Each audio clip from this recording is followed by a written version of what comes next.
Hello, welcome back to Called to Homeschool with your homeschool guide and coach, Meg Thomas. Friends, I am so excited to be here. I love that I get to help so many of you. If you're brand new to the podcast, I am a mother of seven, and now I have a granddaughter, which is so stinking excited. I have five of my seven kids are homeschool graduates, and I have been homeschooling for 18 years now.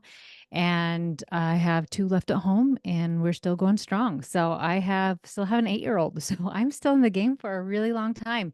And it is so fun to be able to share my wisdom and experience and expertise with you so that homeschool gets to be a really fun and enjoyable experience and something that can actually bring your family closer together, not only give your kids an amazing education, but completely um, change your life really when you think about like sending your kids off every day and now all of a sudden you're creating this amazing family dynamic and this amazing family culture. It can completely rock your world in the most beautiful way possible. So thank you so much for being here. As you guys know, I have been answering questions on the podcast. And so I am back to one of our questions. So if you have a question, you can go out of my Instagram bio, Coach Meg Thomas, or in my newsletter, there is a form you can fill out and will answer your questions. So this question comes from Utah, and I'm going to read it. So let's go for it. It says, in your last podcast episode, you gave advice about starting homeschool. One of the suggestions is to get good at parenting. I am pretty good at the connection and loving them unconditionally part, but I am horrible at creating and holding boundaries with my kiddos. So much so that when my husband sets boundaries with them, it makes me squeamish and I have anxiety over it. How can I get better about boundaries with my kids? How can I not be afraid of letting them be uncomfortable or upset? Okay, I love this question so much because what I have seen in the parenting world is a lot of us maybe grew up in a place where it was my way or the highway, really strict, yelling, maybe abuse as well, slapping, spanking, all of those types of things. And a lot of people came through that and were like, that's not right. Or maybe your parents didn't yell or whatnot, but you're like, I don't know what else to do. Like, I know I don't want this yelling piece. And so then they have swung the other way of this pendulum of like, I don't wanna cause contention, I don't want there to be any frustrations, I don't want you to ever be upset, right? And so you become a people pleaser of like, "Okay, you don't have to do your chores because I don't wanna make you upset." You're so worried about a meltdown or a tantrum or something, and then you don't know what to do, so you just get really good at this people pleaser mode, and your kids don't respect you. Your kids probably don't listen to you. I mean, some kids are gonna come just the way they are, that they're like, "Whatever, my however my parents parent, this kid's gonna just like be amazing and whatnot. But some of your kids are gonna learn like, I don't have to actually do what my parent says because they don't really care, right? So it does not create anything amazing with it. So even like if you're super strict, you're just parenting from fear. And if you go this really passive route, you're actually just not really parenting because you're so worried about upsetting them or anything like that. So many people get into this. So I like to remind you to come into the middle ish because they're never going to be perfect and trying to be a much more intentional parent. So understanding that sometimes you might get a little bit strict, and maybe sometimes you'll be a little bit passive, but trying to come in the middle as much as humanly possible so that you are connected, you are loving, you are listening, you are respectful, but then you have to hold these firm boundaries. And this is the piece that a lot of people are missing is this boundary piece. So this question is, how can I get better with boundaries and not have be squeamish and anxiety over it? So let's break it down to the very basics. So we have a thought about boundaries, and you have some thought maybe that it's controlling, maybe that it's wrong. What if my kids are mad at me? You have a thought there that is creating this feeling of anxiety or this feeling of feeling squeamish. Right. So understanding that that feeling is just coming from a thought you are telling yourself over and over again, right? Boundaries are controlling, boundaries are not kind, something. I don't know what the thought is there. But diving in and getting curious of like, why am I like feeling squeamish and anxious over this? And it's interesting because I guarantee there are some boundaries that you are just like, whatever, I'm going to hold this. So what if that's like your kid running into a road? And you may even grab a kid like, hey, don't run into the road. Like you could get hurt, right? And you're going to hold that boundary because it keeps your kids safe, and your kid may scream, especially if they're little, like, I wanted to go over there and you're taking me away from that. But you're okay with it because it was about safety and it was about protecting them, right? Boundaries with maybe the type of movies they're watching, boundaries with music that they're listening to, boundaries like I guarantee you, I don't know, but I'm willing to bet it's pretty good money. Most people listening here have boundaries with alcohol and they're not just giving their kids a drink or a cigarette, right? And so that even if a kid saw that and was like, I really want that, you're not going to do it. A kid wanting to touch something to hurt themselves. So you probably, and I mean like touch a hot stove or something, right? Not understanding that's hot. So you probably already have some boundaries in place and then you are just worried about what type of boundaries. So I like to remind that boundaries are about protection and safety, right? And so, like in our home, we have boundaries about not taking electronics into your room, the types of movies you watch, the type of music you listen to, really working with them and helping them understand why. Now, even if I help them understand why, they still may be grumpy about it. There was one time my kids, one of them had come a big kid had come back home to live at home for a little bit, and they had heard about a TV show that everybody was watching, and they're like, "Oh, we wanna watch this too." And I found out about it, obviously, and like, a boundary then was just, I take the remote. That was so simple, right? Like, this is not allowed in our home, and the remote is now gone, like, because this is a boundary in our home. These are not types of shows that we watch in our house, right? So just setting a boundary. So, what thought do you need to have to help you to be able to feel what about them so you can set them, right? So if the setting the boundaries are action, we need to be able to feel a certain way so that we can do that, and then a thought to create that feeling, right? So do you want to feel confident? Do you want to feel protective? Do you want to feel what?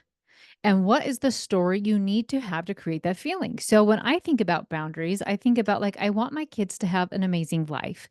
I want my kids to understand and be respectful and kind, good people. People get to have whatever thoughts they want to have about my kids and myself and all those things. But there's also like helping our kids not be tyrants and little stinkers so that people are like, oh, gag, they're coming. Have you ever felt that way? And I'm like, these kids are out of control. I don't want them at my house. So I also want to help my kids to be likable humans and their best version, right? But I can teach them basic social skills so that they're not jumping at people's houses, like on their houses, on their couches, in their houses, raiding their food, whatever. So I can teach my kids, like, hey, this is appropriate behavior in other people's homes or whatnot, even in our own home. Um, so to me, boundaries are loving. I love my kids so much. I give them boundaries to teach them things. So it's so interesting. I was reading this book to my 8-year-old the other night, and it was before bedtime. And he really loves this book, The Little Critter. If you're familiar with The Little Critter, years ago from Costco, I bought like a big pack where it's like 5 stories in one.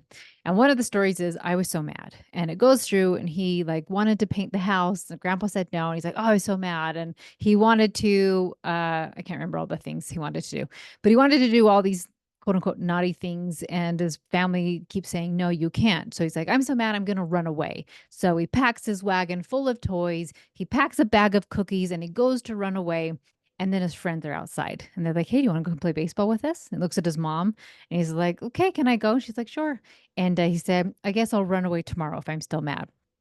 And my 8-year-old, without any prompting, without saying something, said, you would never let me do that. If I was so mad and being so grumpy and treating people like that, you would never let me play with my friends because I need to practice appropriate behavior in our home before I can go play with my friends.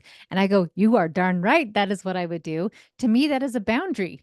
Right? I'm teaching my kid appropriate behavior. If you are going to be disrespectful to your sibling and being very clear what that means, not just an ambiguous term, yelling at them, slapping them, saying unkind words like you're stupid or whatever it would be in your home, right? And if you are treating your sibling that way, the boundary then and the protection is that I can't send you into somebody else's home where you are going to recreate these things. And I don't know if you're safe to do it. So a boundary to me then is about keeping them safe. And when you have, like I said, like you have the part of the thought was how to letting them be uncomfortable or upset.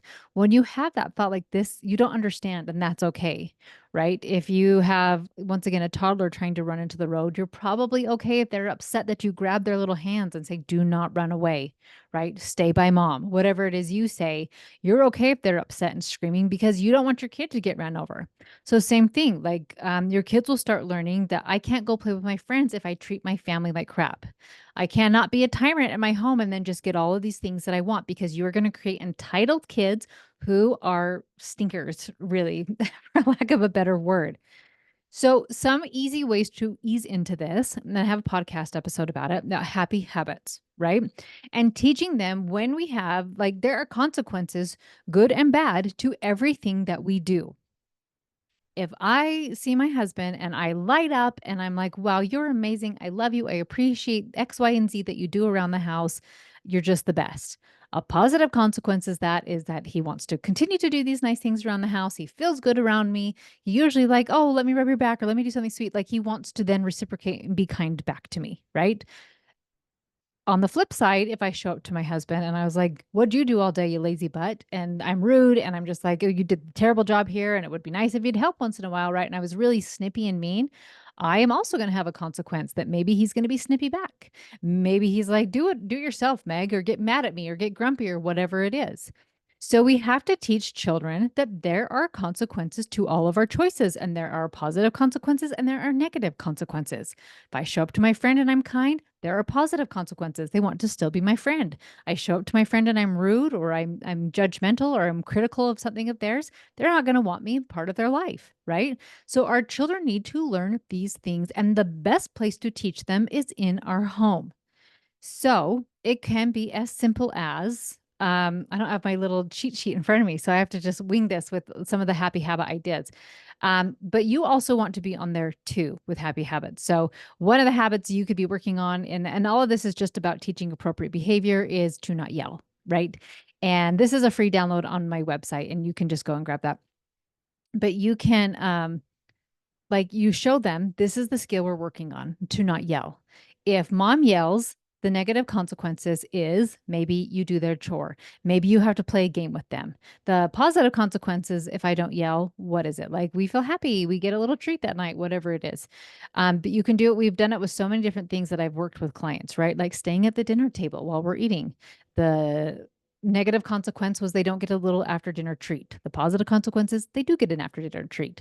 Something as simple as cleaning your room. You clean your room, you get your toys. You don't clean your room, you don't get your toys. I don't want to fight my kid. I don't want to nag my kid. I don't want to be a dictator. I don't want to do any of those things. So I can keep a connection because they know what is expected of them. They know they have to do this thing in order to get something that they want, right? So if they, an older kid, so my teen wants their cell phone, right? They know they have to get their chores done, maybe their schoolwork as well, if they don't need a phone for school or something, whatever it is that they have to do X, Y, and Z in order to get these positive consequences, and then allow them to make their choice. So they may say, like, fine, I don't want my toys that bad. So I'm not going to clean my room. Okay, great. Eventually, they're going to want their toys. Or we even have you have to have your stuff done by a certain time of day. If you want to go to be able to play with your friends that day, your stuff has to be done by 9:30 in the morning. That's all your chores, not homeschool, but like your chores. But with when we're in the thick of homeschool, we do have like your schoolwork needs to be done in order to go to your extracurricular activities, right? To be able to do these things because that is how the real world works. You don't, if you have a job, you don't get paid unless you put in the work. You don't put in the work, guess what? Like your boss doesn't pay you. And maybe you have a grumpy boss who would yell or whatnot, but it's like, then you're just done. I don't have to fight you. I don't have to do this. You get to choose the consequences of your life. And you'll have a kid try and say, like, you're so mean or you're so grumpy. And just feeling like, okay, sorry you feel that way, champ. But when we can take our emotions out of this, we're going to have so much more success, right? And that's a lot of times what I'm trying to teach people is when they are trying to create success somewhere, take your emotions out of it. Don't let your emotions lead and like steer you off of a path you want. But be in charge. Is it that I'm going to be calm? Is it I'm going to be confident? Peaceful, loving, understanding, compassionate? What do I need to feel that helps me to show up in a way that I'm going to hold those firm boundaries? Think of it as a first responder, right? You don't have a car crash and a paramedic shows up screaming like, "Oh my gosh, what happened?" Or, "I don't want to have to deal with this because you might get grumpy with me because you broke your arm pretty bad, but I feel bad to cut your shirt and to check out your arm and I feel really bad about that," right? Like, no, they just get to business and they get in there and they know what they're supposed to be doing and they just do it and they're so calm that like it just matches that energy. So, getting better with boundaries starts small. Don't go to like something really big or something really hard for you. Start small. Something that would be simple to do, that you want to teach them that this is appropriate behavior, that these are things we're doing. So is it as simple as getting your chores done?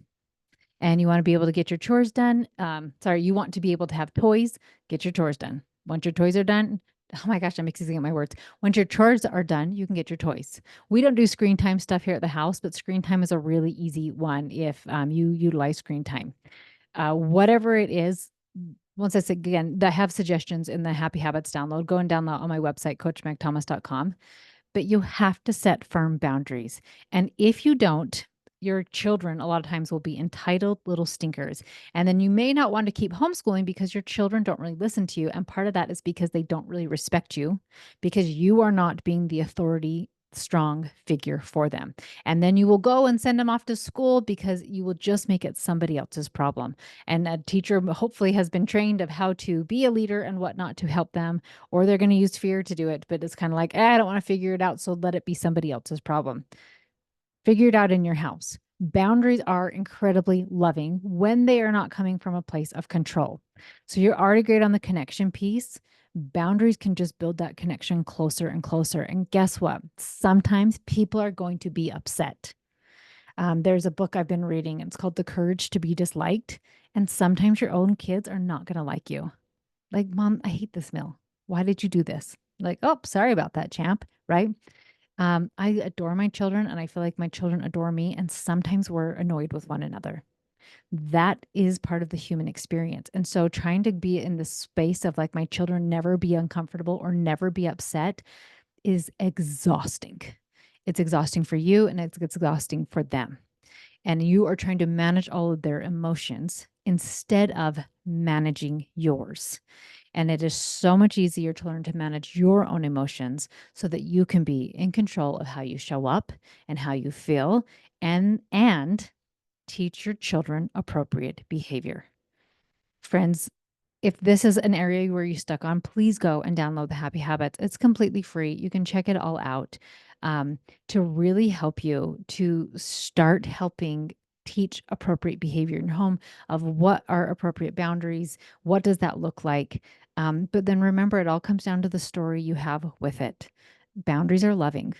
To me, that is my story. The boundaries are so loving. Boundaries teach my children. Boundaries help my children have a better, happier life.